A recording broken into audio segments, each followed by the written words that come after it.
সুপ্রিয় দর্শক শ্রোতা, আসসালামু আলাইকুম। দূরে কাছে দেশে অথবা সে বাইরে থেকে প্রিয় বন্ধুগণ, ঠিক এই মুহূর্তে যে যেখান থেকে বাস্তব জীবনের গল্প শোনার জন্য আমার সাথে জয়েন করেছেন আমি আপন। আর যে আপন জীবন গল্পের 1452তম পর্বে আপনাকে প্রতিদিনের মতো স্বাগতম জানাচ্ছি। বন্ধুগণ, আজ আমি আপনাকে শোনাবো সিলেটের ভাই মোহাম্মদ আক্তার হোসেনের জীবনের এক আজব বাস্তব জীবন কাহিনী। বন্ধুরা, কেমন আজব তা শুনেন। আমার আজকের গল্পের টাইটেল, এক ঘুমে সাপের সঙ্গে করে 6 মাস সংসার। সিলেটের এক মেয়ে যার নাম আকলিমা। একটা মানুষ কতক্ষণ ঘুমাতে পারে?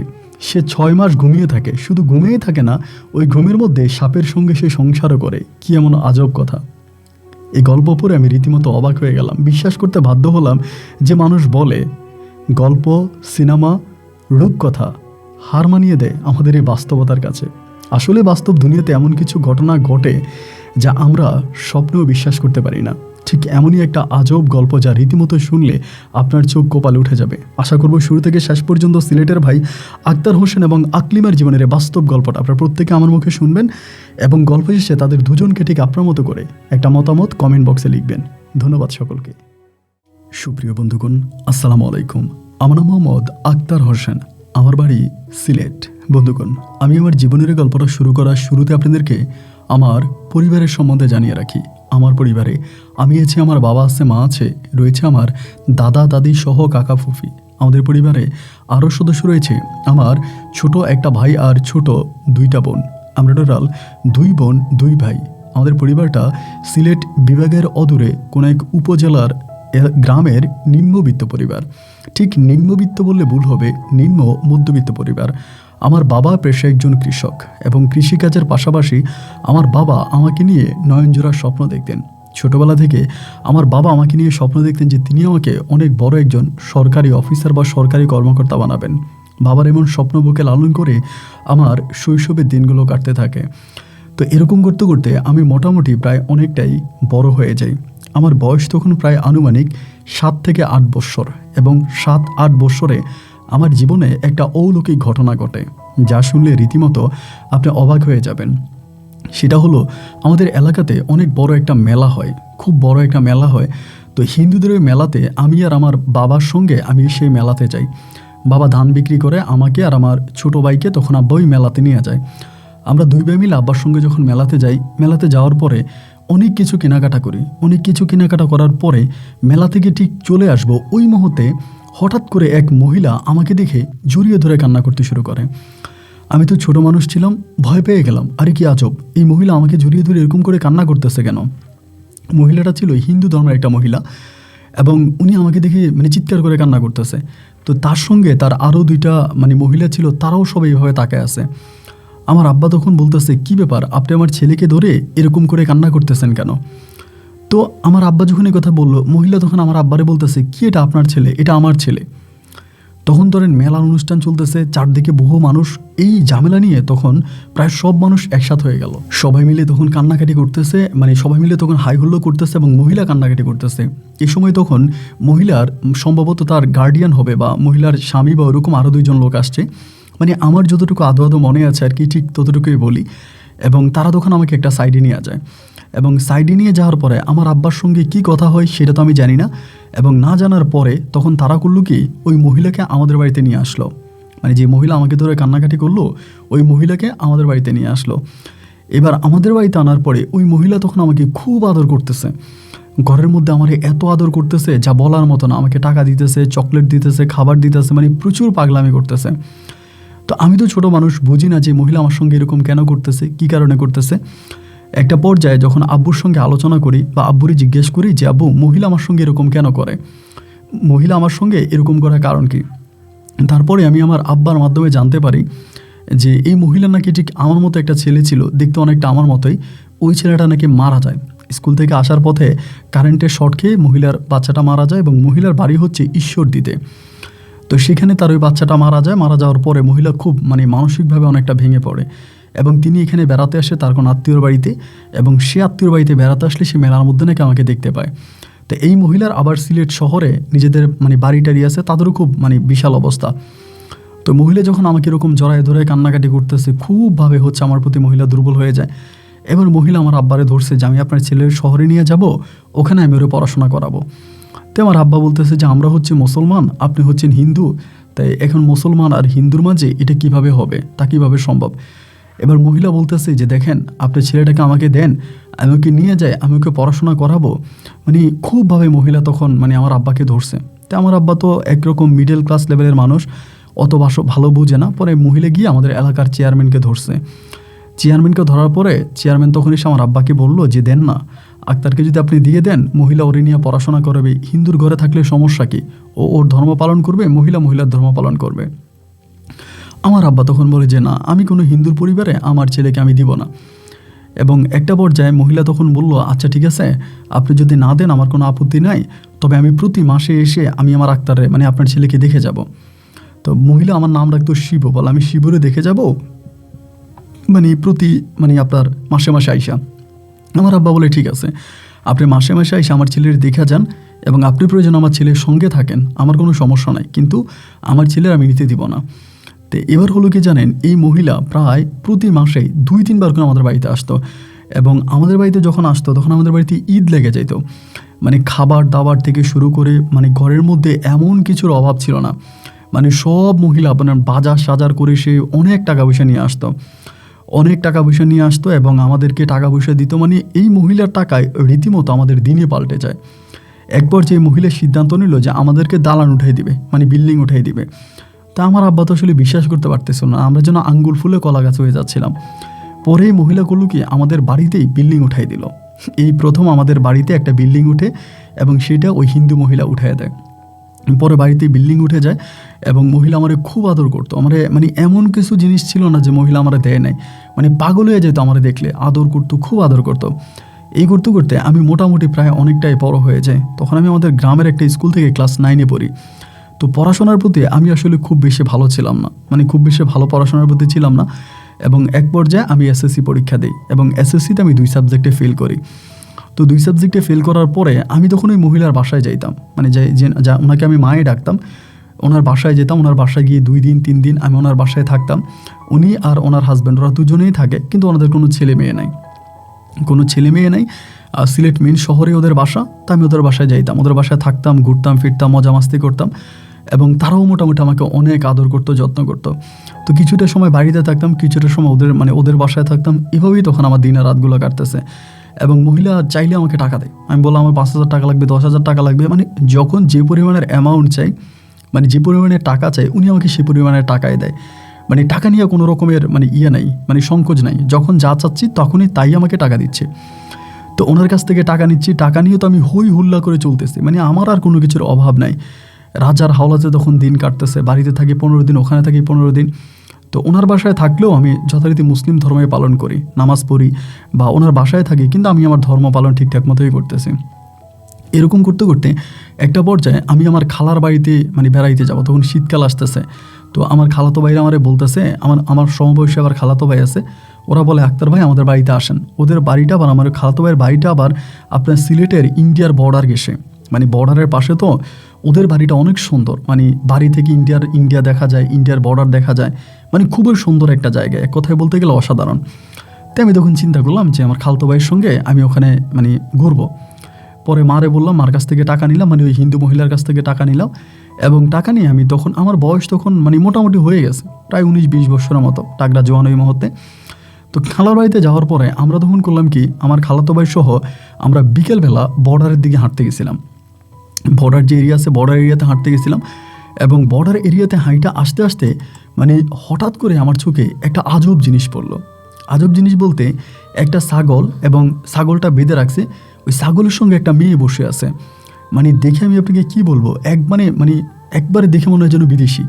মানে পুরো শরীর একেবারে সাদা, মাথার চুলগুলোও সাদা এবং চোখগুলো একেবারে সাপের চোখের মতো, এক ভয়ানক চেহারা। মানে চেহারাই নয়, শুধু মনে হয় যেন এক ভয়ানক চেহারা। আমি এই মেয়ের মুখের দিকে তাকাই রইলাম। আমার খালতো ভাইরে বললাম, কিরে এটা কি মানুষ না পরি? আমার খালতো ভাই আমারে বলে, ভাই এখানে সময় কাটেন না, চলেন চলে যাই। এবং মহিলা কেমন জানি জিব্বা না, মানে ওই মেয়েটা কেমন জানি জিব্বা নাড়াইতেছে, একটু পরপর জিব্বা নাকের দিকে টানতেছে, একটু ব্যতিক্রম ধর্মী ছিল। পরে আমার খালতো ভাই আমার বাড়ি নিয়ে আসছে। বাড়ি আনার পরে আমি বললাম, কিরে এত সুন্দর একটা মেয়ে, আমি মেয়েটার একটু দেখতাম, তুই আমার বাড়িতে নিয়ে আসলি কেন টাইনে টুই না? ও আমারে বলতেছে, আপনি মেয়ে দেখলেন কই? আমি বললাম, মেয়ে দেখলাম কই মানে? ওখানে একটা মেয়ে বসেছিল না ছাগলের পাশে? বলে, হ্যাঁ, দেখতে যদিও মেয়ের মতো লাগে, এটা মেয়ে না, এটা হচ্ছে একটা সাপ। আমি বললাম, সাপ? এই তুই আমার কি বললি? আমি নিজের চোখে দেখলাম একটা মেয়ে বসে আছে আইলের উপরে ছাগলের পাশে, আর তুই আমারে বলতেছিস সেটা একটা সাপ?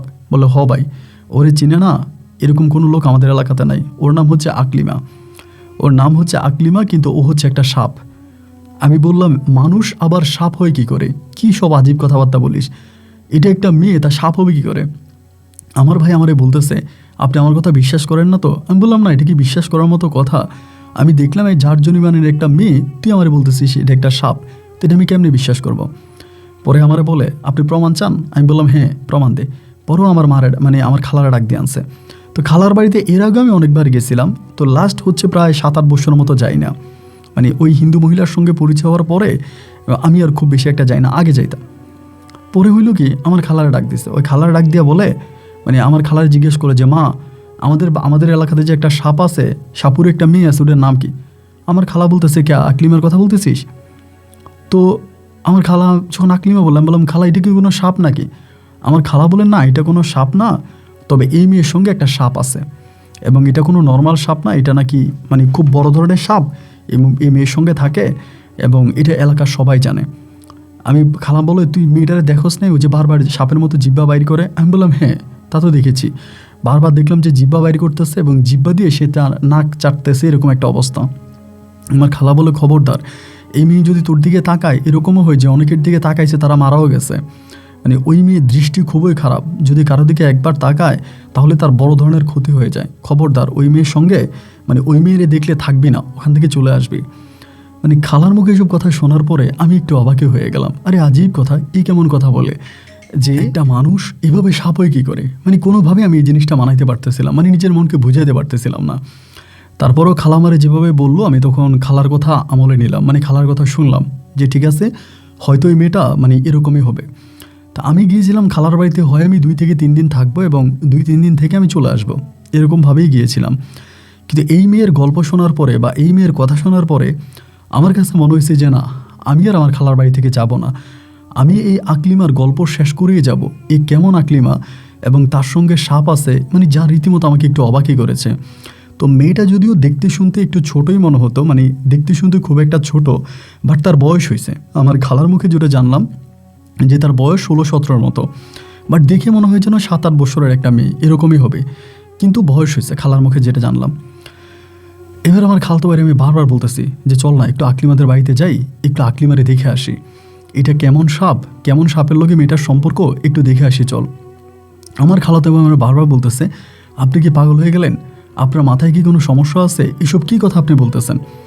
এসব কথা মুখেও আনা ঠিক না, এটা বড় ধরনের পাপ, আপনি এগুলো বললেন না। আমি আমার খালতো বাইরে বলতেছি, আরে তুই এমন করতেছিস কী কারণে? আমি যাই একটু মেয়েটারে দেখি, তা দেখলে কি সমস্যা হবে? আমার খালাতো ভাই আমার যেতে দিবে না। ও বারবার বলতেছে যে না, ওইখানে গেলে আপনার সমস্যা হবে, আপনি ওইদিকে যায়েন না, মা তো মানাই করছে। এরপরে আমি করলাম কি, এভাবে আরও 2 দিন কেটে গেল। 2 দিন কেটে যাওয়ার পরে একদিন হঠাৎ করে আমি শুধু মেয়েটারে খুঁজতাম, আমি তখন আর আমার খালতো ভাইয়ের সঙ্গে হাঁটি না, আমি একা একাই হাঁটি, মেয়েটারে কোথাও পাওয়া যায় কিনা, কোথাও দেখতে পাই কিনা, যদি কোথাও দেখতে পাই আমি ওর সঙ্গে কথা বলবো। এরকম করতে করতে হলো কি ভাই, একদিন হঠাৎ করে আমি মেয়েটারে বিলের ধারে আবারও পাইছি, ইন্ডিয়ার বর্ডারের ওখানে আবারও পাইছি। তো ওই দিন দেখলাম আশেপাশে কেউ নাই, মেয়েটা মুসকে মুসকে হাসতেছে ওখানে বসে বসে। পরে আমি আস্তে আস্তে তার কাছে পর্যন্ত গেলাম, যাওয়ার পরে আমি ভালো করে তার দিকে তাকায় আছি, খুবই স্বাভাবিকভাবে তাকায় আছি এবং ও নিচের দিকে তাকায় আছে। পরে আমি বললাম, ভালো আছেন? পরে এমনি তাকায় বলতেছে, হ্যাঁ ভালো আছি। আমারে বলে, আপনি কি সাদ্দামদের বাড়িতে আসছেন? আমি বললাম, হ্যাঁ। আপনি সাদ্দামকে চিনেন? বলে, হ্যাঁ চিনি তো। আমি বললাম, আমি সাদ্দামের খালাতো ভাই। বলে, আপনাদের বাড়ি কই? আমি বললাম, অমুক জায়গায়, আমাদের বাড়ি সিলেটে। পরে বলে, ও আচ্ছা, তো কতদিন থাকবেন? আমি বললাম, থাকবো না তো, চলে যাবো, আসছিলাম তো 2 দিনের জন্য, কিন্তু এখন তো অনেক দিন রয়ে গেলাম। পরে বলতেছে, কেন, আমাদের এলাকা অনেক সুন্দর?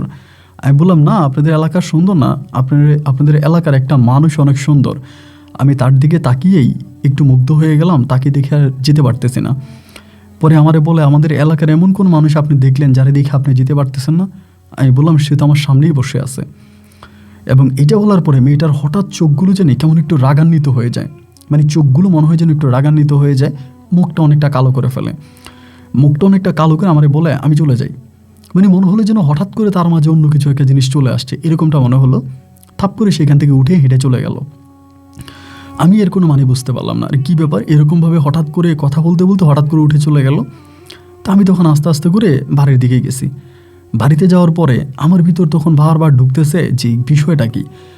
এরপরে আবারও মেয়েটা যখনই ধরেন আপনার বিলের ধারে আসবে, সে প্রতিদিন বিকালবেলা ওই বিলে আসে, এবং বিলে আসলে পর আমি সেখানে দৌড়ে যাই, তার সঙ্গে কথাবার্তা বলি। এবং কথাবার্তা বলতে বলতে তো অনেক মানে সবসময় একটা জিনিসও হয়, সে কথাবার্তা বলে এবং কথাবার্তা বলতে বলতে হঠাৎ করে সে মানে তার মাইন্ড চেঞ্জ হয়ে যায়, এবং হঠাৎ করে মাইন্ড চেঞ্জ হয়ে যায়, সে আমার এখান থেকে চলে যায়, আমার এখানে থাকে না। তো এত সুন্দর ছিল মেয়েটা, যারা এক নজর দেখলে যে কোনো ছেলে তার প্রেমে পড়ে যাবে, মানে দেখার মতো সুন্দরী একটা মেয়ে। পরে আমি চিন্তা করলাম যে যেভাবেই হোক এই মেয়েটার সঙ্গে একটা সম্পর্ক তৈরি করতে হবে। এই মেয়েটার সঙ্গে হোক প্রেম ভালোবাসার বা হোক যেটারই হোক, আমার মেয়েটার সঙ্গে একটা রিলেশন করতে হবে, এবং এটা কিভাবে করা যায়। তখন এটাই চিন্তা করতেছিলাম যে প্রেম ভালোবাসার সম্পর্কটা কিভাবে করা যায়। তো মেয়ের যেই আপনার আছে মানে পরিবার আছে, ওনারাও আসলে মেয়েকে বিয়ে শাদী দিবে এরকম কোনো চিন্তা ভাবনা নাই। পরে আমি প্রথম আমার খালাতো ভাইয়ের কথাটা জানাইলাম যে দেখ, আমি আকলিমারে বিয়ে করতে চাই। এইটা বলাতে আমার খালতো ভাই তখন মানে ওর মাথায় মনে আসমান ভেঙে পড়ছে। ও আমার খালারা ডাকছে, ডাকে বলতেছে আপনি আজকের ভিতরে আক্তার ভাইয়ের বাড়ি পাঠান। আক্তার ভাই মনে হয় পাগল হয়ে গেছে, আক্তার ভাইয়ের ব্রেনে সমস্যা দেখা দিছে, ওনাকে তাড়াতাড়ি বাড়িতে পাঠান। তো আমার খালা বলে কী হয়েছে, পরে বলে যে এমন এমন ঘটনা, উনি নাকি আকলিমারে বিয়ে করব। আমার খালা তখন আমার ডাইকে বলতেছে কী রে, কী সব আজীব কথাবার্তা বললি, তুই আকলিমারে বিয়ে করবি মানে? আমি বললাম হ খালা, আকলিমা নামের যে মেয়েটারে, ওই মেয়েটার আমার ভাল লাগছে, আমি মেয়েটারে বিয়ে করব। আমার খালা বলে তোর মাথার মধ্যে কি কোনো বুদ্ধিশুদ্ধি নেই, তুই কি পাগল হয়ে গেলি? এইসব কথাবার্তা মুখেও আনিস না, এটা মুখে আনাও পাপ, তুই তাড়াতাড়ি বাড়ি চলে যা। পরে আমি বললাম খালা, আমি তো বাড়ি যাব না, আমি এই মেয়ের বিয়ে করব। খালা আমারে বলে এই মেয়েরই বিয়ে করা তো দূরের কথা, এই মেয়ের সঙ্গে 10 মিনিট কথা বললে মানুষ পাগল হয়ে যায়। এই মেয়ে যদি কারো দিকে এক নজর তাকায়, তার জীবন মানে বংশ নির্বংশ হয়ে যায়। আমি বললাম খালা, আমার দিকে তো ওই শুধু এক নজর তাকায়নি, আমার সঙ্গে অনেকক্ষণ কথা বলেছে, কই আমার বংশ তো নির্বংশ হয়নি। এটা কেমন কথা বললেন? এটা আপনাদেরই একটা ভুল ধারণা, আপনাদের একটা ভুল চিন্তা ভাবনা। আসলে আকলিমা খারাপ না, আমি যতটুকু আকলিমার সঙ্গে কথা বলেছি আমি দেখলাম আকলিমা খুবই ভালো, এবং এটা আপনাদেরই একটা ভুল ধারণা। আমার খালা তখন আমারে বলতেছে তার মানে কি তুই আমার কোনো কথাই শুনবি না? আমি একটা কথা বললে কি তুই এই কথার দাম দিবি না? তুই মেয়ের পিছনেই ঘুরবি? আমি বললাম মেয়ের পিছনে ঘুরলাম কই, এই মেয়ের আমার ভালো লাগছে, এবং ভালো লাগা থেকে আমি মেয়ের সঙ্গে একটা সম্পর্ক করতে চাচ্ছি, তা আপনি আমাকে বাধা কেন দিবেন? আমার খালা আমারে বলতেছে যে ঠিক আছে, তাইলে তোর যা খুশি তা কর, তবে আমার বাড়ি থেকে বেরিয়ে যা, আমি তোর আমার বাড়িতে রাখবো না। পরে আমার কাছে তো টাকা আছে, আমার তো ওই যে মা আছে আমার হিন্দু মা, উনি তো আমাকে টাকা দিতেই আছে, টাকা তো ওনার কাছে আছে। পরে এইভাবে রাগারাগি করার পরে আমার খালা তখন করলো কি, আমার বের করে দিছে, মানে বাসা থেকে বের করে দিছে। আমি তখন কী করলাম, সোজা সিলেটে চলে গেছে আমার হিন্দু মায়ের কাছে। এবং সিলেটে যাওয়ার পরে আমি ওনারে কোনো কিছু বলি নাই, আমি বাড়িতে জানাইছি, মানে আমাদের পরের দিন আবার গ্রামে গেছি, গ্রামে গিয়ে আমার গ্রামে আব্বা আম্মারে জানাইছি যে খালার বাড়িতে গেছি, একটা মেয়েরে পছন্দ হয়েছে আকলিমা, আমি ওটার বিয়ে করব। পরে আমার আব্বা আম্মা খুব খুশি হয়েছে শুই না যে আমি একটা মেয়েকে বিয়ে করব, এটা তো তাদের জন্য একটা ভালো খবর। কিন্তু ভাই যখনই জানতে পারলো যে এই মেয়েটা মূলত হচ্ছে সাপুরে একটা মেয়ে, এবং ও মূলত সাপ, এবং এইটা শোনার পরেই ধরেন আমার খালা তখন মানে বিগড়ে গেছে, মানে আমার মা তখন বিগড়ে গেছে, বাবাও বিগড়ে গেছে, যে মানে আমরা কি মানে এরকম একটা তোরে আমরা না, আব্বু তখন ডিরেক্টলি না যে ওই মেয়ে সাপ, ওই মেয়ের সঙ্গে বিয়ে দেওয়া যাবে না। পরে আমার আব্বা আম্মা রাজি হলো না, আমার খালা তো রাজিই না। পরে আমি সর্বশেষ আশ্রয় দিলাম আমার ওই মাকে। উনি আবার মনসার পূজা করে, আমার মা যিনি আছে হিন্দু মা, উনি আবার খুব মনসার ভক্ত, মনসার পূজা করে। তো ওনার কাছে গিয়ে আমি বললাম যে এমন এমন ঘটনা, আমার খালার বাড়িতে একটা মেয়ে দেখছি, নাম হচ্ছে আকলিমা, এবং এই মেয়েটার সঙ্গে নাকি সাপের কি সমস্যা আছে, মেয়েটা দেখতে অনেক সুন্দর, তো আমি মেয়েটাকে বিয়ে করতে চাই, এটা কেউ রাজি হয় না। উনি আমাকে বলে যে মানি মেয়ের সঙ্গে সাপ আছে মানে? আমি বললাম এমন এমন সাপ আছে। তো উনি বলে তাহলে তো এটা মনসা, আমারে বলে তো মনসা, আমি তো মেয়েটারে দেখতে যাব। আমি বললাম আপনি যদি দেখতে যান, আমার এই মেয়েটারে পছন্দ হয়েছে, আমি মেয়েটারে বিয়ে করব। পরে উনি বলে তাই তো কোনো সমস্যা নাই, তোর যদি পছন্দ হয় তাহলে আমি তোর বিয়ে করাবো, ওই মেয়েরে বিয়ে করাবো। তা আমি বললাম এখন আপনি দেখেন যে ওই মেয়ে আমার কাছে বিয়ে বসবে কিনা, বা ওই মেয়েকে আমি বিয়ে করতে পারবো কিনা। উনি বলে সমস্যা নাই, তোর যদি পছন্দ হয় তাহলে আমি ওই মেয়েকে তোর বিয়ে করাবোই করাবো, যেভাবে হোক করাবো। আমি তখন আমার ওই হিন্দু মাকে নিয়ে মেয়ের বাড়িতে গেছি, এবং মেয়ের বাড়িতে যাওয়ার পরেই মানে মেয়ের বাড়িতে গেছি, আমার মা মেয়েরে দেখছে, এবং দেখার পরে মেয়ে তার পছন্দ হয়েছে। তো সাপটা এগুলো উনি আবার বিশ্বাস করে না। পরে উনি মেয়ের বাবা মায়ের সাথে কথা বলে, মেয়ের বাবাকে বলে, মেয়ের মাকে বলে যে দেখেন ওটা আমার ছেলে হয়, আমি হিন্দু, ও মুসলমান, পুরো স্টোরিটা খুলে বলে। তো মহিলা তখন মানে ওর বাবা তখন বলতেছে আর কি, মানে আকলিমার বাবা বলে আমার মেয়ের সঙ্গে তো একটা বড় ধরনের সমস্যা আছে, এটা তো আপনারা জানেনই, এটা তো আর লুকানোর কিছুই নেই, আমার মেয়ের সঙ্গে এই ধরনের একটা বড় ধরনের সমস্যা আছে। এখন এইটা যাই না আপনারা কি আপনার ছেলেকে আমার মেয়েকে বিয়ে করাবেন? উনি বলে যে না, আমি তো হিন্দু ধর্মের মানুষ, আমরা তো সাপের পূজা করি, সুতরাং আমার কোনো সমস্যা নাই, আপনি যদি রাজি থাকেন তবে আমি ওকে বিয়ে করাবো এখানে। তবে এখানে একটা কথা আছে, ওর বাবা মা কিন্তু রাজি নেই, মানে ওর যে অরিজিনাল বাবা মা তারা কিন্তু এই বিয়েতে রাজি নেই। তো তারপর আকলিমার বাবা বলতেছে যে ওর বাবা মা রাজি না থাকুক, এতে আমার কোনো সমস্যা নাই, আপনি যদি রাজি থাকেন আপনাকে আমি চিনি। মানে উনি আবার পরিচয় দিয়েছে, উনি সিলেটের পরিচয় দিয়েছে, ঠিকানা মিকানা বলছে, বলার পরে বললো যে ঠিক আছে তাহলে সমস্যা নাই, আপনি যদি ওখানকার হয়ে থাকেন তাহলে আমরা বিয়ে দেব আপনার ছেলের কাছে। আমার হিন্দুমা তখন বললো যে আচ্ছা ঠিক আছে, আমি আপাতত চলে যাই, আমি 3 দিন পরে আপনার খবর পাঠাবো, আমি লোক দিয়ে আপনার বাড়িতে খবর পাঠাবো এবং তখন বিস্তারিত কথা হবে। এইটা বলার পরে উনি তখন আমাকে নিয়ে চলে আসছে, মানে বাড়িতে চলে আসছে। এবার বাড়িতে আসার পরে আমার তখন বলতেছে যে আক্তার, বিয়ে শাদিটা কিন্তু না, বিয়ে শাদিটা কিন্তু মানে হেলাপেলার কথা না, এই মেয়েটাকে বিয়ে করবি, এই মেয়েটার সঙ্গে সারা জীবন থাকবি, এখন তোর বাবা মা রাজি নেই এবং মেয়েরও একটা সমস্যা আছে, এখন কি তুই করবি না পিছু হাঁটবি? আমি বললাম যে না, আমি মেয়েরই বিয়ে করব, মেয়েকে দেখছি আমার মেয়েরে ভালো লাগছে, আমি মেয়েরই বিয়ে করব।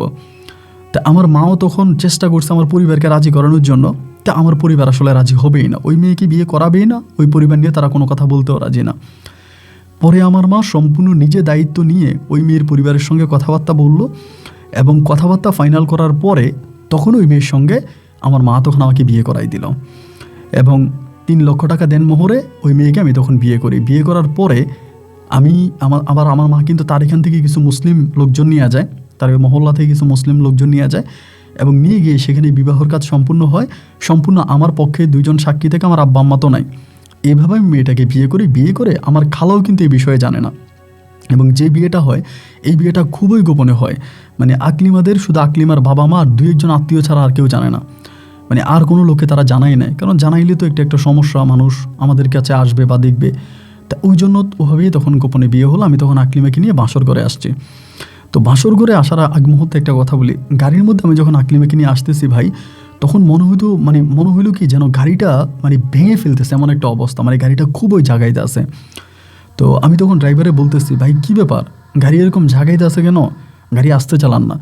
উনি বলে যে ভাই গাড়ি তো আসতেই চালাইতেছে, ড্রাইভার বলে আর কি, মানে আপনার প্রাইভেট কারের ড্রাইভার আমাদের, তো বলতেছে যে ভাই আমি তো গাড়ি আসতেই চালাইতেছি, কিন্তু মানে আমি বুঝতেছি না গাড়ি এরকম লাফাইতেছে কেন।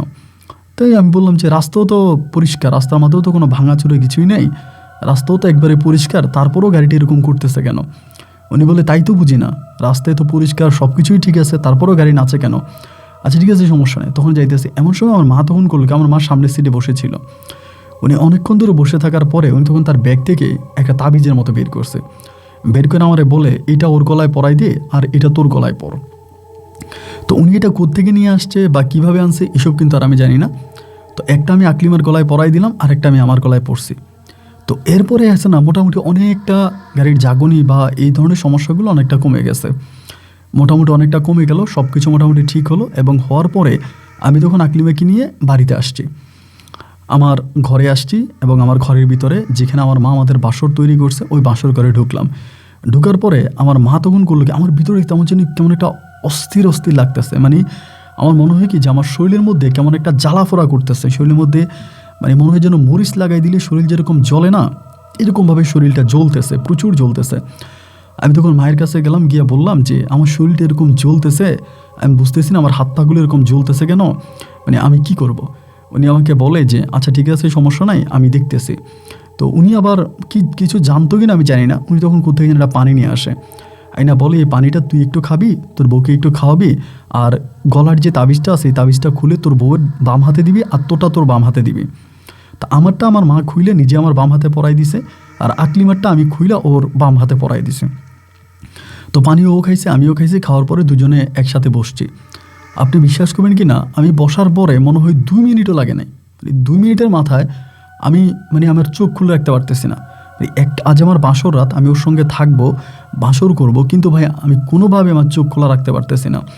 মনে হয় যেন আমি এই খাটের মধ্যেই মানে মানে খুব খারাপ অবস্থা হয়ে গেল, মানে কোনোভাবেই চোখ খোলা রাখতে পারতেছি না। পরে আমি এই খাটের মধ্যে শুয়ে গেছি, খাটের মধ্যে শুয়ে গেলাম এবং খাটের মধ্যে শুয়ে যাওয়ার পরে একদম আজানটা দেওয়ার সাথে সাথে আমার ঘুমটা ভাঙছে।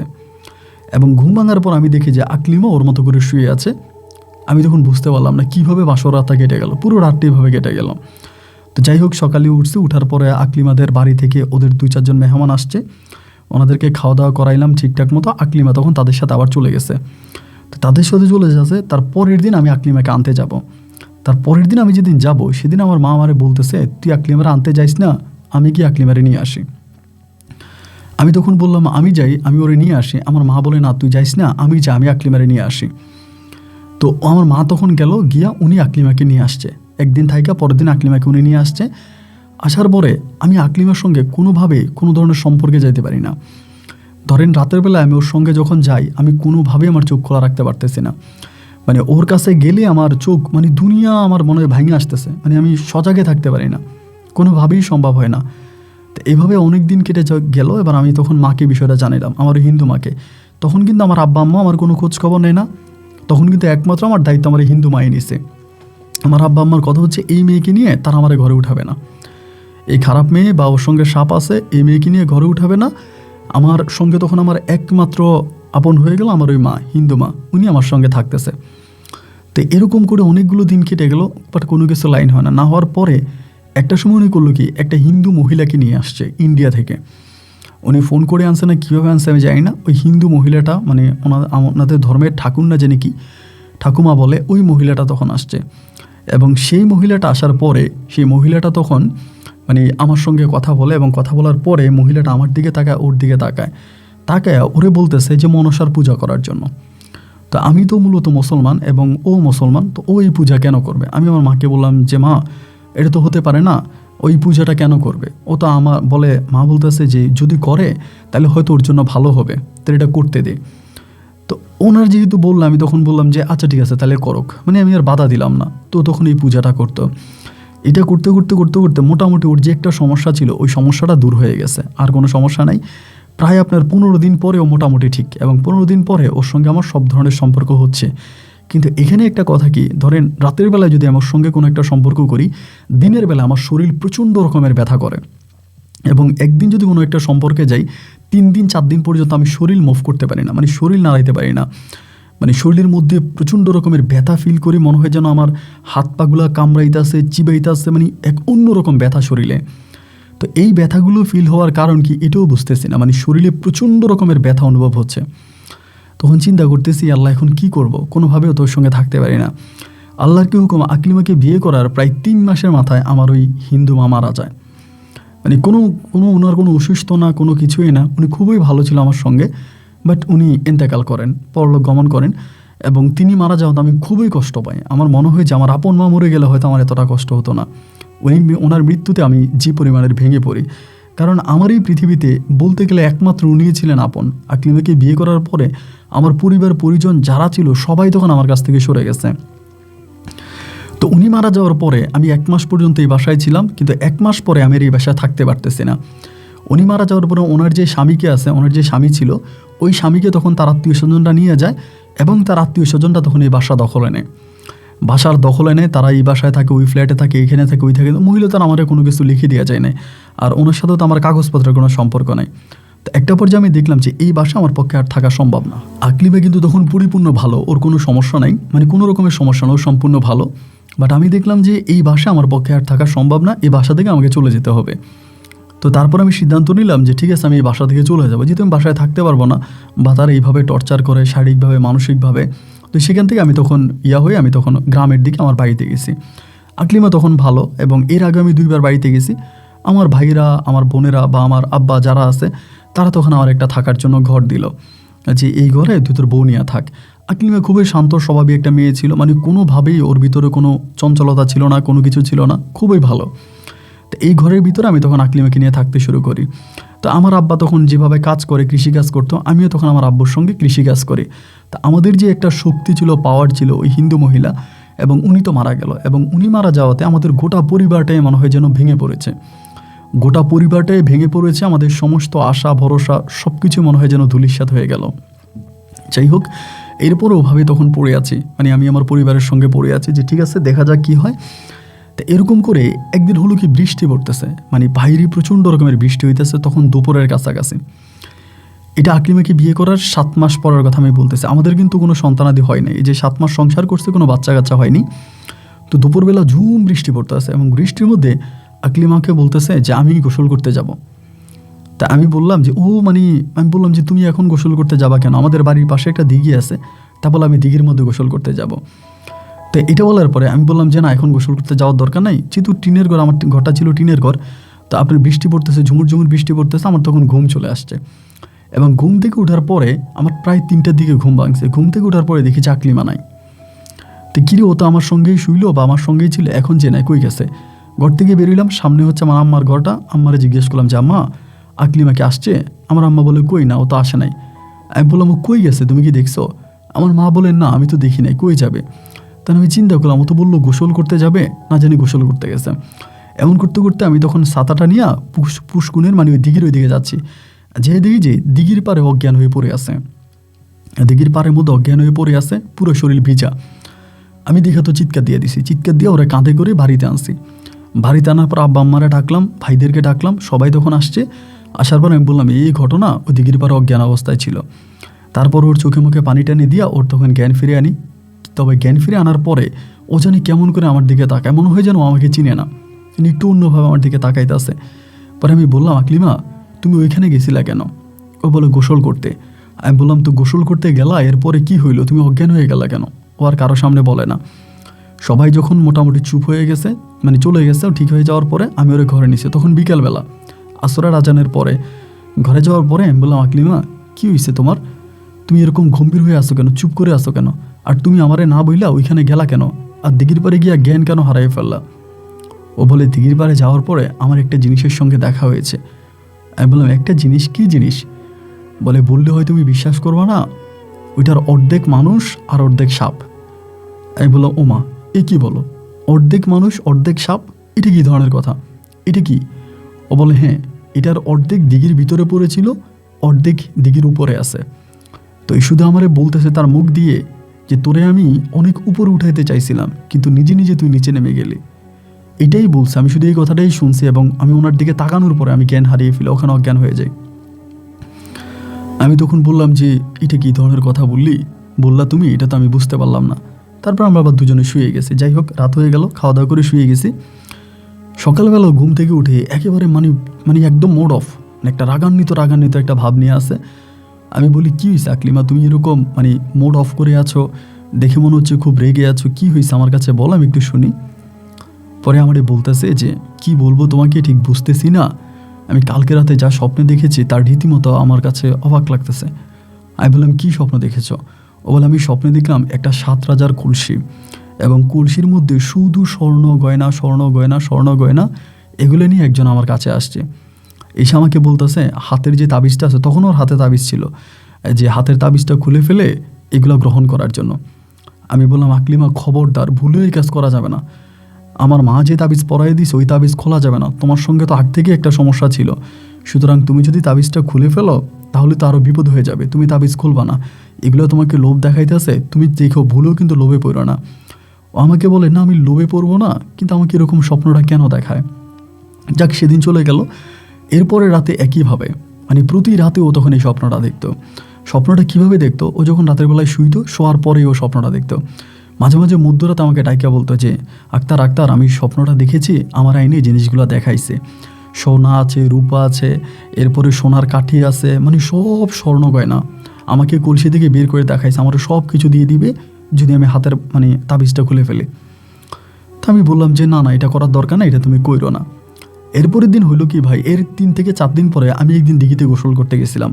সন্ধ্যার সময় সারাদিন মাঠে কাজ করছি, আসরের নামাজের পরে তখন তো আমার অবস্থা খুব খারাপ, আমার কাছে কোনো টাকা নাই, পয়সা নাই, খুব অভাবে তখন দিন কাটতেছে, মানে প্রচণ্ড রকমের অভাব। সারাদিন কাজ করলাম, তখন বিকালবেলা তখন আসছি দিঘিতে গোসল করব। বাড়ি থেকে লুঙ্গিটা নিলাম, লুঙ্গিটা নিয়ে দিঘিতে আমি তখন গোসল করার জন্য ডিবিতে ডুব দিলাম।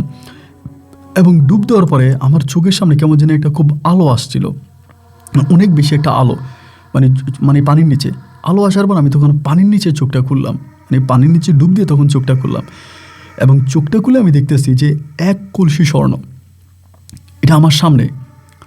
তো এটা দেখার পরে আমি এটা কি মানে কি দেখলাম, যখন আমি সামনের দিকে ধরতে চাইলাম এটা আস্তে করে নিচের দিকে চলে গেল, একদম চোখের সামনে, যেটা আমি নিজের চোখে দেখছি। কেউ বলেও নাই, কেউ কিছু বলে না, একদম নিজের চোখে দেখছি। দেখার পরে আমি তখন উঠলাম, ওইটা মাথাটা ঝাড়তেছি, আর এটা আমি কী দেখলাম, আবার ডুব দিতেছি, এবার আর দেখি না। এবার লুঙ্গি পাল্টায় বাড়ির দিকে আসতেছি আর বলতেছি আকলিমারে কি বলবো, এবং বললে আবার ও কী মনে করবে, ও তো প্রতিদিনই এই স্বপ্নটা দেখতেছে। ওই দিনটা গেল, আমি আকলিমারে কিছু বলি নাই। এরপরের দিনের পরের দিন আবারও একইভাবে আমি যখন গোসল করতে গেলাম ওই দিঘিতে, গোসল করতে যাওয়ার পর আমার পায়ের মধ্যে কি জানি লাগতেছে, মানে পায়ের মধ্যে কি জানি লাগতেছে। আমি তখন ভাবলাম যে হয়তো মাছ টাছ কিছু একটা হবে, পায়ে লাগতেছে। আমি তখন ডুব দিয়ে ওইটা নিচ থেকে উঠাইলাম, যেটা পায়ে লাগতেছে। নিচ থেকে উঠে দেখলাম কি ভাই, এটা একটা বল, এবং বলটা হচ্ছে সোনার বল, একদম স্বর্ণের কালার চকচক করতেছে, মানে এটা পিছলা, অনেকটা পিছলা। এটা আমি উপরে উঠে যখন এভাবে ধরতেছি, নাড়াচাড়া করতে আবার পড়ে গেছে। পড়ে যাওয়ার পর আমি তখন আবার ডুব দিলাম, হায় পড়ে গেছে, কই গেল। এবার আবার ডুব দিলাম, ডুব দিয়ে খুঁজতেছি, নাই আর নাই, পাইলাম না পাওয়ার পরে ওই দিন আমার ভিতরে মানে অনেকভাবে মানে খটকা লাগছে যে না, এবার তো আমি নিজের হাতে ধরছি। এতদিন যাই হইতো বা আকলিমা যেটাই বলতো বা আমি যেটা ডুব দিয়ে দেখেছি, এসব কিছু ভুল হতে পারে, কিন্তু এবার তো আমি নিজের হাতে ধরলাম, এবং এটা আমি নিজের হাত দিয়ে ধরছি, তার মানে তো এটা সত্যি, এটা তো আর ভুয়া কোনো কিছু না। এবার হলো কি, আমি আস্তে আস্তে করে আপনার এই বাড়িতে গেছি। বাড়িতে যাওয়ার পরে দেখি আকলিমা মানে চুলগুলা ছাড়া বৈশা রয়েছে। আমি দেখলাম হাতে তাবিজটা আছে। আমি কিছু বলি না, আমার বলি কী হয়েছে তোমার, এরকম চুপচাপ হয়ে আসো কেন, কিছু কি বলবা? আমি বললাম না, কিছু বলবো না, তুমি কি ঠিক আছো? বলে হ্যাঁ আমি ঠিক আছি, কোনো সমস্যা। আমার শরীরটা তখন কাঁপতেছে, মানে আপনি বুঝেন আমি গরিব মানুষ, ওই সময় তো গরিবই ছিলাম। একটা সোনার বল আমি হাতে নিলাম, ওইটা আমার হাত থেকে ফসকে পড়ে গেছে। তখন কি আর একটা মানুষ স্বাভাবিক অবস্থায় থাকতে পারে? আমি তো পুরো অস্বাভাবিক, মানে নিতে পারতেছিলাম না। আল্লাহ, আমি এটা কী দেখলাম, আমার সঙ্গে এটা কী ঘটলো, এবং মুহূর্তের মধ্যে কীভাবে এটা আমার হাত ফসকে পড়ে গেল, মানে ভিতরে তখন খুব জ্বালাফোলা কাজ করতেছে। যাই হোক, তখন একটা পর্যায়ে আমি তখন চিন্তা করলাম যা হবার তো হয়েই গেছে, এইসব চিন্তা করে তো আর লাভ নাই, যেটা যাবার এটা তো চলেই গেছে। এবার আমি রাতের বেলায় ঘুমাইছি। এই প্রথম রাতের বেলায় ঘুমানোর পরে ওইটা আমার স্বপ্নে আসছে। আমার স্বপ্নে এসে আমারে বলতেছে যে তোরে তো 2বার দেখাইলাম এবং তোর হাতেও দিলাম, তোর বউয়ের তুই আমার কাছে দিয়ে দে, আমি তোর সব দিয়ে দিব। স্বপ্নের মধ্যে, একদম স্বপ্নে মনে হয় যেন আমার চোখের সামনে এসে বলতেছে, এবং আমি যে ঘুমের মধ্যে আছি তাও কিন্তু মনে হয় না যে আমি ওনার কথা শুনতেছি এবং কথার উত্তরও দিতেছে। আমি তখন বললাম আমি আমার বউরে কীভাবে আপনার কাছে দিব? তাই আমারে বলতেছে যে তোর বউর হাতের তাবিজটা খুলে ফেল, এবং আমি তোর একটা গাছের শিকড় দিব, এটা তুই তোর হাতে তোর বউরে খাওয়াই দে। যদি তোর হাতে তোর বউরে খাওয়াই দেস, তাইলে তোর ওই জিনিসটা তুই পেয়ে যাবি, ওই জিনিসটা তোর হয়ে যাবে, মানে 7 রাজার ধন তুই পেয়ে যাবে। আমাকে এটা বললো। বলার পরে আমি তখন বললাম যে মানে স্বপ্নের মধ্যে বললাম এটা বললেই হবে? বলে হ্যাঁ, এটা করলেই তুই তোর বউরে পাবি। এই কথোপকথনের মাঝে ভাই হঠাৎ করে আমার ঘুমটা ভেঙে গেছে। ঘুমটা ভেঙে যাওয়ার পরে আমি খাটের উপরে বসে বসে চিন্তা করতেছি, আল্লাহ এটা আমি কী স্বপ্নে দেখলাম, যে মানে তখন আর মানে নিজে মানে বুঝতে পারতেছি না, মানে বুঝাইতে পারতেছি না নিজেকে যে এইটা আমি কি দেখলাম। 7 রাজার ধন এবং আমাকে দিবে। তখন আকলিমার দিকে তাকায়, ও তখন ঘুমিয়ে আছে। তো তখন মনে হইলো মানে ভিতরে সত্যি কথা বলতে আপন ভাই একটা লোভ ঢুকে গেছিলো, মানে প্রচণ্ড রকমের একটা লোভ ঢুকে গেছিলো, মানে এক কথায় বলতে গেলে লোভী হয়ে গেছিলাম। মানে 7 রাজার ধন পাবো, এত টাকা পয়সার মালিক হয়ে যাব, মানে তখন নিজের ভিতরে এক ধরনের উচ্ছ্বাস আনন্দ কাজ করতেছে। আমি 7 রাজার ধন পাবো, তাহলে তো আমার আর কোনো অভাব অনটন থাকবে না, আমার পুরো জীবনটাই পাল্টে যাবে, আমি অনেক টাকার মালিক হয়ে যাব। মানে ভিতরে তখন এই অনুভূতিগুলো কাজ করে। আমি তখন চিন্তা করলাম যে না, যেভাবেই হোক আমি এটা কিছু একটা করব। তখন নিজে নিজে চিন্তা করতেছি, কারো কাছে বলি না, আকলিমারেও কিছু বলি না, আমি কাউরেও কোনো কিছু বলি না, এবং না বলার পরে এরকম নিজের সিদ্ধান্ত নিতে নিতে একটা সময় আমি লোভে পড়ে গেছি। প্রতি রাতে আমার কাছে আসতো, পরে আমারে বলল যে আমার বিছনার নিচে গাছের শিকড়টা রেখে যাবে, রাতের বেলায়, রাতের টাইমটাও বলে দিল, ওই টাইমে আমি ওকে ঘুম থেকে জাগায়া আমি যাতে শিকড়টা ওরা খাওয়াই দিই, আর ওর হাতে তাবিজটা খুলে আপনার আমাদের বাড়ির পিছনে কলামুড়া একটা আছে, মানে আমাকে নাম ধরে বলতেছে কলামুড়ার মধ্যে ফেলে দেওয়ার জন্য। তা আমি ওই দিন সিদ্ধান্ত নিলাম যে হ্যাঁ আমি এটা করব। মানে ওই দিন পুরোপুরি সিদ্ধান্ত নিলাম যে হ্যাঁ আমি এটা করব। এটা করে যদি আমি 7 রাজার ধন পাই তাহলে সমস্যা কি? আকলিমা আমার কাছেই তো থাকলো, উনি তো আর আকলিমাকে নেবে না, উনি আকলিমার কাছে আসতে পারে না, উনি আকলিমার কাছে আসবে। মানে এক কথায় সহজ কথায় তখন প্রচণ্ড পরিমাণে লোভের বশবর্তী হয়ে আমি তখন এই সিদ্ধান্ত উপলব্ধি হলাম যে হ্যাঁ আমি তাবিজটা খুলে ফেলবো। ঘুমের মধ্যেও আমি তখন ওর হাত থেকে তাবিজটা খুলে ফেলি, মানে আকলিমার হাত থেকে তাবিজটা খুলতেছে, তখন চোখটা মিলছে। তাবিজটা মোটামুটি অর্ধেক খোলা শেষ, চোখটা মিলছে। চোখটা মেলার পরে আমার এভাবে তাকাইছে, দেখতেছে আমি তাবিজটা খুলতেছি, কিন্তু কিছুই বলে না, মানে কিছু বলে না। না বলার পরে আমি তখন ওরে মানে হাত দিয়ে ওর ইশারা দিতেছি কিছু না বলার জন্য, কিছু বলে নাই। তাবিজটা খুলছি, তাবিজটা খুলে আমি গিয়ে তাবিজটা আপনার আমাদের যেই মানে মুড়া আছে, কলামুড়া ওখানে তাবিজটা ফালাই দিছি।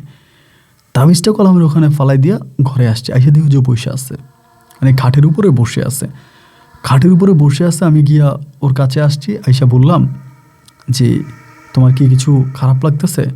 মুখ দিয়া বলতেছে না। আল্লাহর কি হুকুম ভাই, আমি শুধু বালিশটা উঠেলাম, বালিশের নিচেই শিকড়, কালো একটা শিকড় এরকম কীভাবে আসছে এটা আমি নিজেও বুঝি না। আমি শিকড়টা ওর হাতে দেওয়া মাত্র শিকড়টা খাইয়ে ফেলছে চাবায়া।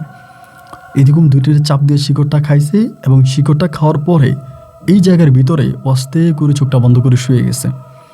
তা আমি ডাকতেছি, আকলিমা উঠো না। ও আর উঠে না, ও আর টোটালি উঠে না, একদম শুয়ে গেছে, ফ্লট হয়ে শুয়ে গেছে। কিরিয়ে উঠে না কেন, ডাকাডাকি করতেছি। পরে আম্মা খবর পাইছে, মানে আম্মা তো পাশের ঘরে, আম্মা বুঝতে পারছে কিছু একটা হয়েছে। আমার আম্মা তখন উঠছে, আব্বা উঠছে, উঠা বলে কিরে কী হয়েছে, দরজা ধাক্কাইতেছে। আমি দরজা খুলছি, তারা ঘরে আসছে। আসার পরে আমার কুইছে, আমি বললাম যে আকলিমা তো মনে হয় অজ্ঞান হয়ে গেছে, কথা বলে না। আমার আব্বা আম্মা তখন তার চোখে মুখে পানি টানি দিল, না ও আর জ্ঞান আসে না, মানে অজ্ঞান হয়ে গেছে। তো অজ্ঞান হয়ে যাওয়ার পরে তখন আমরা করলাম গিয়ে ওরে আমরা তখন আমাদের এলাকাতে যে হসপিটাল আছে, সকালবেলা ভোরে ওই হসপিটালে নিয়ে যাচ্ছি। তখনও কিন্তু অজ্ঞান অবস্থায়, কিন্তু মারা যায় না, নিঃশ্বাস চলতেছে, নিঃশ্বাস প্রশ্বাস আছে। হসপিটালে নিয়ে গেলাম, হসপিটালে নিচে পরে ডাক্তার দেখছে, ডাক্তার দেখে বলতেছে উনি স্ট্রোক করছে। ডাক্তার বলল উনি স্ট্রোক করছে, ওনারে মানে আপনারা ভর্তি দিয়ে দেন, ভর্তি দিলেই ঠিক হবে। তবে সেই মেডিকেলে তখন আমি ওরা ভর্তি করাই। ও তখন মেডিকেলে ভর্তি হয়। মেডিকেলে ভর্তি হওয়ার পরে হয় কি, মানে ও যে প্রস্রাব করে, ও যে পায়খানা করে, এর কোনো মানে বোধ নাই, মানে শরীরে কোনো বোধ নাই। প্রস্রাব করতেছে, পায়খানা করতেছে, আমরা এগুলো পরিষ্কার করতেছি, কিন্তু ওর শরীরের ভিতরে কোনো বোধ নাই। এবং ডাক্তার বলতেছে 3 বেলা খাওয়ানোর জন্য, মানে মুখে খাবার দেওয়ার জন্য, এবং স্যালাইনও চলতেছে ওর শরীরে। বিষয়টা কীরকম হয়েছে ঠিক মানে বলতে গেলে, খোলামেলা করে বলতে গেলে এটা অনেক প্যারালাইজ, মানে মানুষ যেরকম প্যারালাইজড হলে যেরকম হয় না, এরকম হয়ে গেছে। মানে ও চোখে মেলে না, ডাইনেও দেখে না, বামও দেখে না, শুধু একটু বড় হামি মারে, এরকম করে হামি মারে। এবং আমরা তখন করি কি, ডাক্তার বলে যে 3 টাইম মুখের খাবার দেওয়ার জন্য, খাবার দিতেছে, খাইতেছে। ধরেন আপনি এইভাবেই বলি, আমরা ওরে বসাইতেছে, মানে এই আপনার লোকে মানে বসাইতেছে, ও বসে আছে। এবং আবারও মানে এক কথায় বলতে গেলে যেন ও অজ্ঞান অবস্থায় যেরকম এরকম। কিন্তু আমি এরপরে আর ওই স্বপ্নটা দেখি না, যে স্বপ্নটা আমি এতদিন ধরে দেখছিলাম, আমি 7 রাজার দন পাবো, আমাকে যা দেখাইছে, যেগুলো আমি দেখছি, ওগুলো এখন আর আমি কোনো কিছুই দেখি না, মানে কিছুই আর আমি পাইনি, মানে কিছুই আর আমার নাই। না থাকার পর আমি তখন চিন্তা করলাম যে এখন আমি কি করব। ও যেরকম ঘুরতেছে, আমি এখন কি করব। পরে 4 দিন পর্যন্ত হসপিটালে রাখছি, বাট 4 দিনে ওর কোনো পরিবর্তন নাই, মানে যেমন নিয়ে গেছি ওই এমনই আছে। 4 দিনে ডাক্তার ওর তাবিজ মানে আপনার স্যালাইনের উপর ওকে 4 দিন রেখে দিছে, ওরা মেডিকেলে বোর্ড বসবে, এই করবে সেই করবে। 4 দিন পরে আমি তখন আমার মাকে বিষয়টা জানাইলাম যে মা এমন ঘটনা। মারে বিষয়টা বলা মাত্রই মা আমারে বললো, তাইলে তুই ওর এই হসপিটালে আনলি কেন? এই তো কবিরাজি সমস্যা, এই তো জিনের সমস্যা, তাইলে তো জিনের সমস্যা, কবিরাজি সমস্যা, তাই হসপিটালে কেন আনলি? আমি বললাম মা হসপিটালে আনছি তো, এখন আগে তো মনে করছি হসপিটালে একটু ডাক্তার দেখাই যেত অন্য সমস্যা কিনা। আমার মা বলে না, এটা ভালো করিস নাই, তোর হসপিটালে কেন আনলি? হসপিটাল তো আনার দরকারই ছিল না। আচ্ছা ঠিক আছে, যা হবার তা হয়েছে, এখন একটা কাজ কর, তুই তাড়াতাড়ি ওরে নিয়ে আমরা কবিরাজের বাড়িতে নিয়ে যাই, ওরে এখানে রাখবো না। এখন আমরাও দেখলাম যে 4 দিনে ডাক্তারের মাধ্যমে ওর কোনো চিকিৎসাই হয় নাই, মানে 1 বিন্দু পরিমাণেরও কোনো চিকিৎসা হয় নাই। তো এখানে রাইখে দেওয়ার লাভটা কী হলো? রাইখে তো আর কোনো লাভ নাই। পরে ভাবলাম যে আচ্ছা ঠিক আছে, তাহলে আমরা ওরে এখান থেকে নিয়ে যাব। পরে সেই জায়গা থেকে ওরে আমরা সিদ্ধান্ত নিলাম যে আমরা ওকে নিয়ে যাব কোথায়, আপনার ইয়েতে নিয়ে চলে যাব, এই কবিরাজের বাড়িতে নিব। তো সেই হসপিটাল থেকে ওরা আমরা কবিরাজের বাড়িতে নিয়ে গেছি, মানে আমার এক পরিচিত কবিরাজ আছে, সেখানে নিয়ে গেছি। নিয়ে যাওয়ার পরে কবিরাজ বলতেছে ও তো ঘুমিয়ে আছে। আমার আম্মা বলে তো ঘুমিয়ে যেহেতু আছে ওরা জাগায় দেন, কারণ ও জাগবে না। আমার আম্মা বলে এটা আপনি কী কথা বলেন? কবিরাজের নাম ছিল শাফি কবিরাজ। তো উনি বলে যে না, আর জাগবে না। আমার আম্মা বলে এটা আপনি কেমন কথা বললেন? তো ঘুমে থাকলে জাগবে না কেন? বলে না, ওর যতক্ষণ না ছাড়বে ওইটা ততক্ষণও জাগবে না। বলে তো ওইটা ছাড়ার ব্যবস্থা করেন। বলে না, ওইটা সহজে ওরা ছাড়বে না। এটা ঘটাইছে কে? তখন আমার মা বলে আমার ছেলে ঘটাইছে, এমন ঘটনা, লোভে পড়ে এটা করছে। কবিরাজ বলে না, এই কাজটা ভালো করে নেই। মেয়েটার সঙ্গে এই কাজটা ভালো করে নাই, এই কাজটা আপনার ছেলে খুব খারাপ করছে। আচ্ছা যাই হোক, যা করে ফেলছে তার তো আর ওষুধ নেই, বাড়িতে নিয়ে যান, আমি দেখি কী করা যায়। পরে আমরা বাড়িতে আনছি। বাড়িতে আনার পরে 2 দিন পর পর কবিরাজ আসে। আইসা কবিরাজ দেখে টেকে, বাট কিছুই হয় না, মানে কোনো মানে ওর আর কিছুই না। ওই ধরনের এই খাটের মধ্যে শুয়ে আছে, ওইখানে প্রস্রাব করে দিচ্ছে, পায়খানা করে দিচ্ছে, এবং কতক্ষণ পরে হামি মারলে আমরা মুখে খাবার দিই, এও গিলে, মানে খাবারটা মুখে দিলে কিন্তু গিলে ফেলে। খাবারটা দিলাম, গিলতেছে, মানে এই এক কঠিন অবস্থা। মানে এই শোয়ার মধ্যে, সব শোয়ার মধ্যে আমরা হাত পা মুছে দিতেছি, গোসলের মতো করাই দিতেছি, মানে একদম প্যারালাইজ হওয়ার মতো, প্যারালাইজ রোগীর মতো। পরে চিন্তা করলাম যে কী করা যায়, এভাবে তো একটা মানুষ চলতে পারে না, বা এইভাবে তো একটা মানুষ থাকতে পারে না, এবং তার তো একটা বিধি ব্যবস্থা করতে হবে, একটা বিধি ব্যবস্থা তো তার করা দরকার। এখন কি করা যায়, অনেক চিন্তা ভাবনা করে পরে ভাবলাম যে আমরা অন্য কবিরাজ দেখাই। পরে আমার আম্মার মাধ্যমে আমরা তখন আরেকটা কবিরাজ দেখালাম। ওই কবিরাজও সেম কথা বলে যে ওইটা ওকে যতক্ষণ না ছাড়বে ওরে ঠিক করা যাবে না, তার ওইটা ওরা ছাড়তে পারবে না। তা আমার মা তো হিন্দু যে মা ছিল, উনি যদি বেঁচে থাকতো তাও তো কিছু একটা করা যেত। আমার হিন্দু মা তো মারা গেছে, আমরা তো তখনও কোনো কিছু আর করতে পারি না। পরে এভাবে অনেকগুলো দিন কেটে যাইতেছে, বাট ওই অবস্থার মধ্যে পড়ে আছে। প্রায় আপনার 2 মাসের মতো কেটে গেছে। তো আমি তো ওর জন্য কোনো কাজেও যেতে পারি না, ধরেন বাড়ি থেকে বেরোইতে পারি না, বাড়ির মধ্যেই 24 ঘন্টা থাকা লাগতেছে। ও পায়খানা করে দেয়, প্রস্রাব করে দেয়, এগুলো পরিষ্কার করা লাগতেছে। তো 2 মাস পর আমার আম্মা বলে যে ডাক্তার, এভাবে আর কতদিন এই মেয়েরে তার বাপ মায়ের কাছে দিয়ে দেয়, যে তুমি এভাবে মানে পড়ে আছে মরা মানুষের মতো, এরই মরা লাশ আর কয়দিন টানবি, তুই ওর বাপ মায়ের কাছে দিয়ে দে।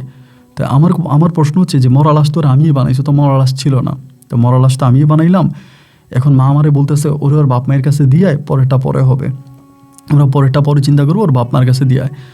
তা আম্মু এরকম করে বলার পরে আমি তখন চিন্তা করলাম যে আচ্ছা ঠিক আছে, তাইলে আমি এটাই করি, ওর বাপ মায়ের কাছে দিয়ে আসি। এরপরে আমরা তখন ওর বাপ মায়ের খবর দিছি। ওরা তখন আসছে, ওরা গাড়ি নিয়ে আসছে, আইসা ওরা এর আগেও নিতে চাইছিল ওকে, কিন্তু আমি দিইনি। এবার আমি ওরে দিয়ে দিলাম। তো দিয়ে দেওয়ার পরে ও তো চলে গেছে, মানে আমি এবার বাড়ির মধ্যে পড়ে আসি, খুব মন খারাপ, মানে আর ভালো লাগে না, সারাক্ষণে মনের ভিতরে একটা জ্বালাফোলা কাজ করতেছে। ও তো চলে গেল, ওর কোনো খোঁজখবর পাইলাম না। এদিক দিয়ে আব্বা আম্মা বলি তুই আরেকটা বিয়ে করে তুই সংসারী হ, ওইটা তো বাচ্চা কাচ্চা হইলো না, আর এটা কোনো বিয়েও না। আমি বললাম যে না, আমি আর বিয়ে করবো না, মানে আমি যেহেতু ওর বিয়ে করছি, আমি মন থেকে আকলিমাকে পছন্দ করছি ভাই, মন থেকে আকলিমাকে পছন্দ করছি, এবং আকলিমাকে মন থেকে পছন্দ করে আমি ওকে বিয়ে করছি। সুতরাং যেহেতু আমার আম্মা বলতেছে যে না ওর ইয়ে হবে না, তাইলে মানে ওরে আমি আর আনবো না, সুতরাং আমি বিয়েও করবো না। এভাবে অনেকগুলো দিন কেটে গেল। আমরা মাঝে মাঝে ওর খোঁজ খবর নিতাম, 1 দিন 2 দিন 3 দিন করে খোঁজ খবর নিতাম। একটা সময় ওর খোঁজ খবর নেওয়া বন্ধ করে দিই, একটা সময় আর খোঁজ খবর নিই না। 6 মাস পরে বা 6 থেকে 7 মাস পরে এই ঘটনার একদিন আমার খালা আমাদের বাড়িতে আসে। আমার খালা আমাকে বাড়িতে এসে বলতেছে যে আমারে বলে, আক্তার রে, তুই কি আকলিমার কোনো খোঁজ খবর নিছিস, আকলিমার সম্বন্ধে জানিস? তা আমি মনে করছি যে মনে হয় মারা গেছে, খালা মনে হয় এটাই বলবে যে ও মারা গেছে, কারণ ডাক্তারও বলছে ও বাঁচবে না, কবিরাজও বলছে কিন্তু ও বাঁচবে না। তাই খালা আমারে বলতেছে আকলিমা তো এখন অনেক বড় কবিরাজ। আমি বললাম কি কবিরাজ, কি বলেন আপনি? আমার খালা বলে তোর তো কোনো খোঁজখবর রাখিস নাই, আকলিমার বাড়িতে তখন মানুষ ধরে না, দূর দূরান্ত থেকে দেশের বিদেশ থেকে পর্যন্ত মানুষ আসে ওর কাছে। ও তো এখন মানে সবাই বলো 6 মাস মানে ঘুমিয়েছিল, ঘুম থেকে উইটা সজাগ হয়েছে, এবং হওয়ার পরে ও এখন মানুষ কবিরাজি করে, মোরেও বড় কবিরাজ। আমার মা বলে কি বলো সেগুলো তুই? আমার খালা বলে এবার মা, খালা আর আমি মিলা এবার একদিন আকলিমাকে বাড়িতে রওনা দিলাম যে এটা আসলে কতটুকু সত্যি তা দেখার জন্য। যাওয়ার পরে দেখলাম কি যে ভাই ঠিকই আমার খালা যেমন বলছে ঘটনা আসলে তেমনই। ওর বাড়িঘরে মানুষ ধরে না, মানুষ আর মানুষ, পুরো বাড়িতে মানুষ, আর এখানে মানে অনেক লোক আছে শুধু সিরিয়াল দেয়। পরে আকলিমার মায়ের কাছে আমি গেছি, বাট তারা ওই সময় আমাকে দেখে তারা কিন্তু মানে কোনো রাগও করে নাই, কোনো ইয়ে হয় না, আমার একদম জামাইয়ের মতোই ঘরে টেনে নিছে। তো ঘরে টেনে নিছে, আকলিমা তখন বসে আছে, আসরে বসে আছে। আমি বললাম যে কেমনি কী হয়েছে? পরে বলে কেমনি হয়েছে তা কীভাবে বলবো, তো 6 মাস পরে উঠছে, প্রায় 6 মাসের মতো এরকম অবস্থায় ছিল। এরপরে একদিন হঠাৎ করে সকালবেলা ও উঠা আমারে বলতেছে যে তুমি কই, তোমার কথা জিজ্ঞেস করতেছে। পরে আমি বললাম তারপর বলে তোমার কথা জিজ্ঞেস করতেছে। তা আমি ওরে বললাম যে তোর জামাই তো নাই, তোর জামাই তো আরও 6 মাস আগেই তোরা এখানে দিয়ে চলে গেছে। পরে ও বলে কি 6 মাস আমার দিয়ে চলে গেছে? ও আর আমি তো একসঙ্গে ঘুমাইছিলাম। এরপরে আমাকে আইসা সাপে নিয়ে গেছে, এটা বলে যে সাপে নিয়ে গেছে, এবং এই সাপে আমাকে নিয়ে যাওয়ার পরে আমি এই সাপের সঙ্গে 6 মাস সংসার করি। ও আমাকে নিয়ে এক জায়গায় রাখে, আমারে খাওয়ায় দাওয়ায়, ও আমার সঙ্গে থাকে, এবং 6 মাস পর আমি বলছি আমার স্বামীর কাছে চলে যাব, আমার বাপ মায়ের কাছে যাব, আমার খারাপ লাগতেছে। এবং এগুলো বলার পরও আমারে 3টা শর্ত দেয়, 3টা শর্ত দিয়া এরপরও আমারে তোমাদের কাছে পাঠিয়ে দেয়। তো ও আমারে পাঠাইছে, আমি তো এখানে আসছি। তো এখন এটা কী হইলো?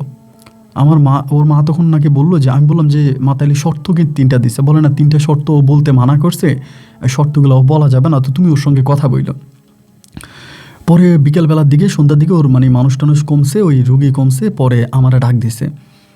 ডাক দেওয়ার পরে আমি তখন ওর কাছে গেলাম। কাছে যাওয়ার পরে আমি ওর কাছে গিয়ে বসছি। বসার পরে আমি বললাম যে কি হয়েছে, আকলিমারে বললাম আর কি, তুমি ঠিক আছো? আমার এদিকে একটা সুন্দর একটা হাসি দিছে, খুব মিষ্টি করে একটা হাসি দিছে। হাসি দিয়ে আমি যখন কাছে গেলাম, যাই বললাম, আকলিমা তুমি ভালো আছো? তো আমার দিকে তাকায় বলে, হ্যাঁ আমি ভালো আছি, তুমি ভালো আছো? আমি বললাম, হ্যাঁ ভালো আছি। আকলিমা তুমি কই ছিলা? বলে, আমার ওই সাপটা নিয়ে গেছে রাতের বেলায়, তোমার সঙ্গে শুয়েছিলাম ওই সমস্ত আমার এসে ডাইকে নিয়ে গেছে, আমার উনি নিয়ে গেছে, নিয়ে 6 মাস আমার লোকে সংসার করছে। 6 মাস ওনার সাথে আমার অনেক ধরনের সম্পর্ক হয়েছে। এখন কি আর তুমি আমার সঙ্গে থাকবা, আমার সঙ্গে সংসার করবা? আমার তো অনেক কিছু হয়ে গেছে। আমি বললাম, আকলিমা তোমার যাই হোক যেটাই হোক, আমি তো আগ থেকেই জানতাম তোমার মাঝে একটা সমস্যা আছে, এরপরেও তো আমি তোমাকে বিয়ে করছি, সুতরাং আমার কোনো সমস্যা নাই, আমি তোমাকে এখনও মেনে নিব, আমি তোমাকে নিয়ে যাব, তুমি চলো। তো ও আমার সঙ্গে আসতে রাজি, কিন্তু ওর বাপ মাই দিবে না। তো ও তো তখন কবিরাজি করে, প্রচুর টাকা ইনকাম করে, প্রচুর টাকা কামাইতে আসে। ওর বাপ মায় বলে, আর তোমার যদি থাকাই লাগে তাহলে তুমি ওর সঙ্গে এখানেই থাকো, তুমি ওরে নিতে পারবা না, আমাকে ওকে আনতে দিবে না। যখন বললাম আমাকে আনতে দিবে না, তখন আমি একটু অবাক হয়ে গেলাম, চলো না দিলে আর আমি কেমনে আনবো যদি না দেয়। এভাবে প্রায় 3 দিন ওদের বাড়িতে থাকলাম, কিন্তু ওরা আনতে দিবেই না। 3 দিন পরে এখানে সবচেয়ে বড় যে কথাটা, রাতের বেলা যখন আমি ওর সঙ্গে শুই, হ্যাঁ, যদি আমাদের মাঝে কোনো স্বামী স্ত্রীর সম্পর্ক হতে যায়, ও আমাকে তখন বলে, এই কাজটা ভুলেও করো না, এটা যদি করো তাহলে তুমি মারা পড়বা। আমারে বলে, তুমি মারা যাবে, এই কাজটা তুমি করো না। তা আমি এটা ওর সঙ্গে কোনো রকমের সম্পর্ক করতে পারি না। তো ওই বাড়ির মধ্যে টাকা পয়সা কিন্তু আমিও ইনকাম করতেছি বলতে আমার বউ দিতেছে, আকলিমা আমাকেও টাকা দিতেছে, সবই আছে, কিন্তু স্ত্রীর কোনো ভালোবাসা নাই। ওইখানে প্রায় 1.5 মাসের মতো পড়েছিলাম। 1.5 মাস পরে থাইকে চিন্তা করলাম, যেখানে আমি তার পরগাছা আগাছার মতো 1.5 মাস পরে আছি। রাতের বেলা ওর সাথে ঘুমাই ঠিক আছে, কিন্তু কোনো স্বামী স্ত্রীর সম্পর্ক নাই, এবং ও আমাকে কোনো সম্পর্ক করতেও দেয় না। আর দ্বিতীয় কথা হচ্ছে, ও করে কবিরাজি, টাকা পয়সা নিয়ে যায় ওর মা, আমি তো কোনো জায়গায় কোনো কিছুতে না। পরে আমি 1.5 মাস পরে আমি বললাম একটু বাড়িতে যাব, এটা বলে বাড়িতে আসছি। বাড়িতে এসে মারে বললাম যে, মা এমন এমন ঘটনা, এখন কি করা যায়? আমার মা তখন আমারে বলে যে, একটা কাজ কর, চল আমরা শফি কবিরাজের বাড়িতে যাই, এবং শফি কবিরাজের বাড়িতে গেলে শফি কবিরাজ হয়তো তোর একটা ভালো পরামর্শ দিতে পারে। তাই আমি বললাম যে, তাইলে চলো আমরা শফি কবিরাজের বাড়িতে যাই। পরে শফি কবিরাজের বাড়িতে গেলাম। যাওয়ার পরে আমার শফি কবিরাজের সব কিছু বললো, যে আমার ছেলে তো এমনি এমনি বিয়ে শাদী করলো, এবং সব কিছুই হইলে এখন তো মেয়ের বাপা মেয়ের নিয়ে এমনি আটকাইছে, আর মেয়ের সঙ্গে কোন সাপ আছে, এটা হইতেছে, এখন কি করব। শফি কবিরাজ বললো, আপনি আজকে চলে যান, মঙ্গলবারে আপনার ছেলেরই শুধু পাঠায়েন, আপনি আইসেন না। এই কথা বলার পরে তারপরে আমরা কি করলাম, শুক্রবার ওই দিনটা ছিল, পরে শুক্র শনি রবি সব মঙ্গলবারে আমি আবারও গেছি। মঙ্গলবারে ওনার বৈঠকখানায় গেছি। বৈঠকখানায় যাওয়ার পর আমাকে নিয়ে বসে আমারে বলতেছে যে, আক্তার তোমার আমি কিছু গুরুত্বপূর্ণ কথা বলি, কথাগুলো খুব মনোযোগ দিয়ে শুনবা, এগুলো তোমার আর আমার মাঝে থাকবে, কারোর সঙ্গে শেয়ার করার দরকার নেই। আমি তখন বললাম যে, আচ্ছা ঠিক আছে, আমি কারোর সঙ্গে শেয়ার করব না, আপনি আমারে বলেন কি। উনি বলে, আকলিমারে তুমি ভালো করতে পারবা যদি আকলিমার শরীর থেকে ওই জিনিসটা সরানো যায়। আমি বললাম, হ্যাঁ এটা তো আমি জানি, ও শরীর থেকে যদি ওই জিনিসটা সরিয়ে দেওয়া যায় তবে ও ভালো হয়ে যাবে, কিন্তু কাকা ওই জিনিসটা সরাবো কেমন করে? আমি তো একজন সাধারণ মানুষ, আমি তো এটা সরাইতে পারবো না, আমার তো এত ক্ষমতা নাই। উনি বলে, তোমার ক্ষমতা নাই তো কি হয়েছে, ক্ষমতা তো আমার আছে, আমার ক্ষমতা কাজে লাগাবো, আমার ক্ষমতা কাজে লাগে ওর এখান থেকে, ওর শরীর থেকে এটা বের করে ফেলবো। আমি বললাম যে, ঠিক আছে তাইলে আপনি বলেন কি করতে হবে। উনি বলে, তবে তোমার কাজটা করতে হবে আগে, তুমি যদি কাজটা করে আসতে পারো তাহলে আমি বাকি কাজটা করব। আমি বললাম, ঠিক আছে বলেন। তখন উনি বলল, একটা তুফার কথা আমাকে বললো। আপনারা হয়তো অনেকেই দেখবেন, গ্রামের বাড়িতে যদি যান, গ্রামের বাড়িতে বিশাল জমির মাঝখানে, ধরেন বড় বিলের মাঝখানে একটা উঁচা জায়গা থাকে, কেউ বলে তুপা, কেউ বলে জলা, এইরকম একটা জায়গা থাকে। তো উনি আমাকে একটা জায়গার ঠিকানা দিল, যে অমুক জায়গার ভিতরে তুমি একটা সাপের মাথা পাইবা। আমারে বলে যে, একটা সাপের মাথা পাবা, যে সাপের মাথাটা অনেক বড়, এক কথায় বলতে গেলে তুমি একটা কঙ্কাল পাইবা।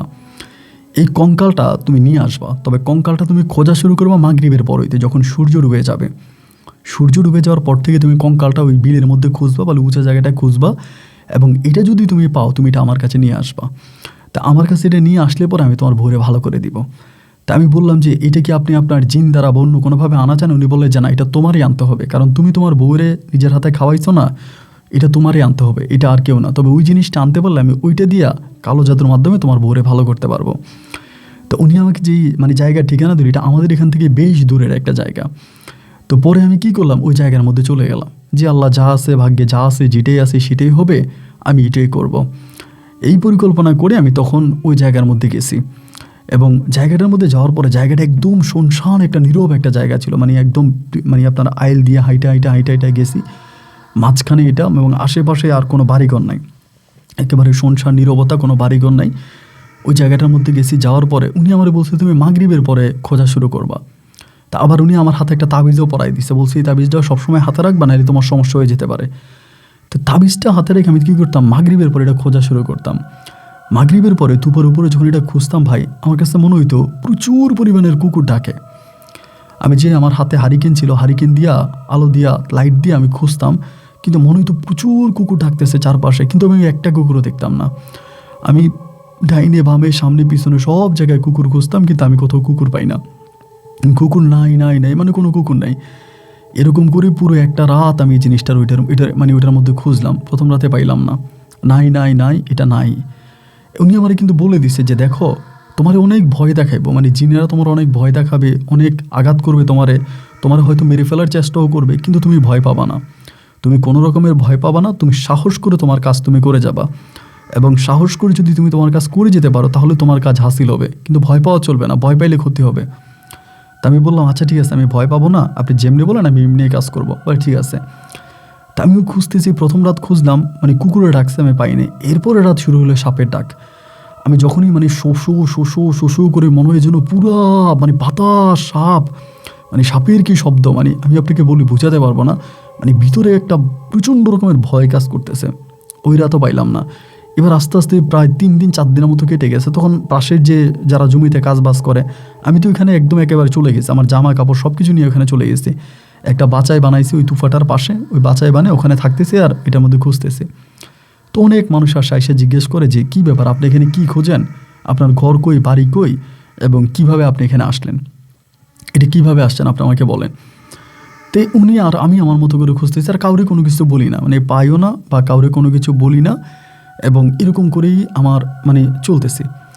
এইভাবে চলতে দীর্ঘদিন, প্রায় আপনার 16-17 দিন পরে একদিন রাতের বেলায় আমি দেখলাম কি যে আমি এটারে খুঁজতেছি, এমন সময় দেখলাম আমার বউ আকলিমা ওইখানে একটা মাটির টিলের উপরে বসে আছে। মাটির টিলের উপরে বসে আছে ওইটার মধ্যে, মানে ইয়াটার মধ্যে, ওই জায়গাটার মধ্যে। এটা হয়তো কেউ বিশ্বাস করবে না ভাই, আমি এখনও যাদেরকে বলি এরা অনেকেই বলে এটা বিশ্বাস করে না। আমি নিজের চোখে দেখা আমার বউ বসে আছে। তা আমি ওর কাছে গেছি, যে দেখি যে ওর হাতের মধ্যে ওই কঙ্কালের মাথাটা, মানে বিশাল বড় এরকম একটা মাথা, এটা কঙ্কালের, মানে কঙ্কাল আর কি, কোনো মানুষের মাথা না সাপের মাথা, ওরকম না, একটা মাথার মতো, শুধু হাড্ডি এটার মধ্যে, এটা ওর হাতে। তা আমি তোরে দেখেই বুঝে গেছি যে এটা আকলিমা না, এটা আকলিমের বেশি অন্য কেউ আসছে এখানে, এবং এটা আমাকে নিতে দিবে না। পরে আমারে বলে, আমি বললাম এটা দাও। আমারে বলতেছে এটা নিলে আমারে হারাইবা। আমি বললাম তোমারে হারাইবো আর যাই হবে, এটা দাও, এটা কিন্তু ওর হাতের মধ্যে আছে, দাও। 2-3 বার বললাম, ও দেয় না। না দেওয়ার পরে আমি তখন কী করলাম, নিজের হাতে এটা ধরে একটা টান দিলাম, মানে ওর এখান থেকে আমি তখন নিজে এটা হাতে নিলাম। হাতে নেওয়ার পরও একটা চিৎকার দিছে, মানে চিৎকারের শব্দটা আমার পিছন থেকে আসছে, ও তো সামনে বসে আছে, শব্দটা পিছন থেকে। পিছনের দিকে ফিরে তাকাই দেখি কিছু নাই, সামনের দিকে তাকাই দেখি ও নাই। আমি তখন একটা সেকেন্ডও দেরি করলাম না, তখন হয়তো মধ্যরাতের কাছাকাছি হবে।